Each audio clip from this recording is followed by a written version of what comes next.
سلام بنات، شراكم شيا ربي تكونوا كامل بخير وعلى خير. فيديو تاعنا اليوم ان شاء الله حبيت اني نشارك معكم بيتزا كاري سهله بزاف، توجد معكم في وقت وجيز.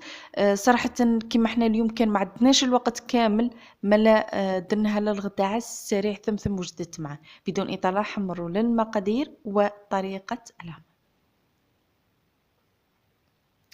اول شيء راح نبداو بالمقادير. بالنسبه للمقادير واش راح نسحقوا؟ عندي هنايا كيس تاع حليب، الكيس تاعو 220 مل. راح نسحقوا معها ايضا ربع كيس تاع زيت، نسحقوا مغرفه كبيره تاع سكر كريستاليزي، ومغرفه كبيره تاع خميره الفوريه اللي هي خميره الخبز. نسحقوا ايضا مغرفه صغيره تاع ملح، ونسحقوا الفرينه اللي هي الطحين، تبقى على حسب الحاجه. هذه بالنسبه للمقادير. اما بالنسبه لطريقه العمل، هذا هو الكيس اللي حنعبر به، الكيس تاع 220 ملي. راح ندي منه كيس تاع حليب، لازم الحليب يكون عندنا دافي كما كتشوفي معاه. هنا كما ذكرت درت انا راح نخدم في البيترام، درت كيس تاع حليب، نزيد معاه السكر، نزيد معاه الخميره، ونخلط كل شيء مع بعض. من بعد راح نزيد عليه هنايا الفرينه.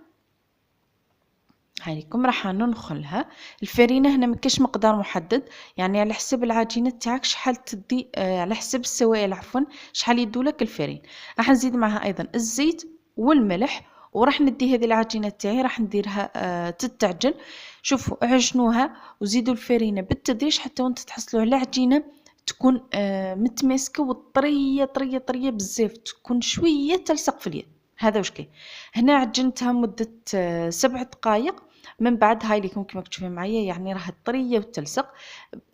درت شويه تاع زيت في اليد تاعي، ونحاول اني نلم كامل هذيك العجينه كما تشوفيها معايا. هايكم بعد ما لميتها تحصلت على عجينه رطبه والملمس تاعها ناعم. راح نغطيها ونخليها حتى ونضاعف الحجم تاعها. من جهه اخرى راح نمروا هنايا لاصوص. بالنسبه للاصوص راح ننزلها لكم على طريقتي كما تشوفوا. ديت هنايا زوج حبات تاع الطماطم، كان الحجم تاعهم شويه صغير، قسمت كل حبه على ربع. نفس الشيء ديت حبه هنايا تاع بصل، حبه واحده تاع بصل كان الحجم تاعها تقريبا وسط، كنت قسمتها نفس الشيء على ربعه كما تشوفوا معايا. راح نزيد معاهم مغرفه كبيره تاع طماطم مصبره هذيكم. راح نزيد معها ايضا 3 مغارف كبار تاع زيت. انا استخدمت الزيت العادي، ممكن تستخدموا زيت الزيتون او تخلطوا ما بين الزيت العادي وزيت الزيتون، اختيار لكم. وبالنسبه للتتبيله راح ندير هنايا ملح على حسب الرغبه، نزيد معها ايضا فلفل اسود والزعتر.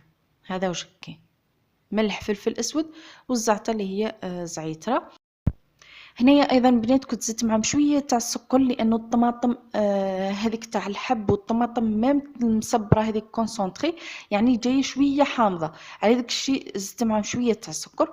بعد ندي هذيك الكسرونه تاعي نديرها فوق النار على نار تكون متوسطه، مع يعني مره على مره نحرك وخليها حتى وانت تغلى تتشحر مليح مليح مليح مليح. من بعد نزيد معاه هنايا الكيس تاع ماء فقط، الكيس تاعو 220 ملي، وخليه حتى ونطيب هذيك الطماطم، يطيب هذاك البصل كما كتشوف معايا وتنشف كامل، تبقى فيها غير شويه تاع لاصوص كما كتشوفوا. طفيت عليها وفي هذه المرحله راح نطحن.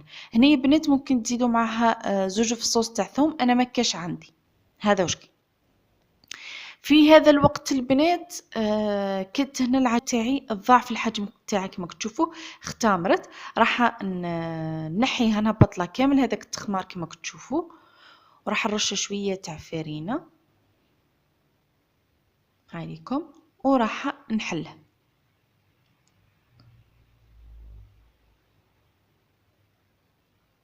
هايكم بهذه الطريقه. رش الفرينه اللي هي الطحين وراح نحلها بالحلال. من بعد مباشره راح نديرها هنا في الصينيه كنت مسحتها بالزيت. هذا المقطع كان راح لي، مسحتها بالزيت شويه فقط تاع الزيت، حطيت العجينه وحاولت اني نمشيها كامل باليد تاعي، نعدلها على الجوانب كامل. بالنسبه للصينيه القياس تاعها 30 على 40، وبواسطه الشوكه راح نثقب كامل هذيك العجينه في الاعلى بهذه الطريقه. وراح نجيب هذيك لاصوص ندير منها كميه، يعني على حسب العجينه تاعك. انا صراحه لاصوص هذيك تخدم لي زوج زوج خبزات كيما هكا تاع بيتزا كبا. درت هذيك لاصوص مشيت على كامل السطح تاع العجينه. وبالنسبه للتزيين راح يبقى اختياري، انا حمدكم واش درت هنايا شويه تاع باتي، كنت قطعتهم مربعات صغار، زيتون اسود، زيتون اخضر عفوا قطعته شرائح، هاوليكم نمشيهم على كامل السطح تاع العجينه. وراح نزيد ايضا هنا شويه تاع جبن، ونزيد نزين ايضا بالزيتون الاسود. هنا يا بنات ممكن ديري الطماطم يعني تقطعيها شرائح او تقطعيها مربعات، ممكن ديري فلفل يعني فلفل طرشي، فلفل اخضر، يعني هنا على حسب رغبتك، على حسب واش متوفر عندك، ما كاينش متقيده بواش درت انا. هاي لكم هنايا راح نزينها بحبه تاع زيتون. بعد ندي الصينيه تاعي ندخلها للفرن اللي راني شعلته من قبل، يعني كنت شعلته ب10 دقائق قبل على 200 درجه. ندخل الصينيه تاعي نخليها حتى تدي معايا اللون ذهبي من الاسفل، نشعلها من الاعلى تنشف معايا فقط ونحيه. بنات ما تنسوش انه الصينيه تاعكم تمسحوها بالزيت، لانه هو اللي يمدلها اللون محمر من الاسفل. هنا من بعد ما جبتها كما كتشوفوا معايا، هنا هالذور راني جبتها كما كتشوفوا راهي سخونه معايا. راح نرشها هنا بشويه تاع معدنوس كنت قطعته، هاوليكم رشها على كامل السطح. وفي الاخير كامل تحبوا ديروا شويه مايونيز، تحبوا ديروا زيت الزيتون، كما انا حنت شويه زيت الزيتون على النصف فقط. درت هذه المغرف فقط لانه كان عندنا غير شويه فقط تاع زيت الزيتون. درت غير مغرف فقط هكا على السطح، لانه ماشي كامل ياكل زيت الزيتون عندنا، كاين اللي ياكل كما ياكلش، درتو على النصف فقط. كما كتشوفوا حنا صراحه زيت الزيتون تقريبا نشرو غير للبيتزا بهذه الطريقه، وتكون عندي البيتزا واجده.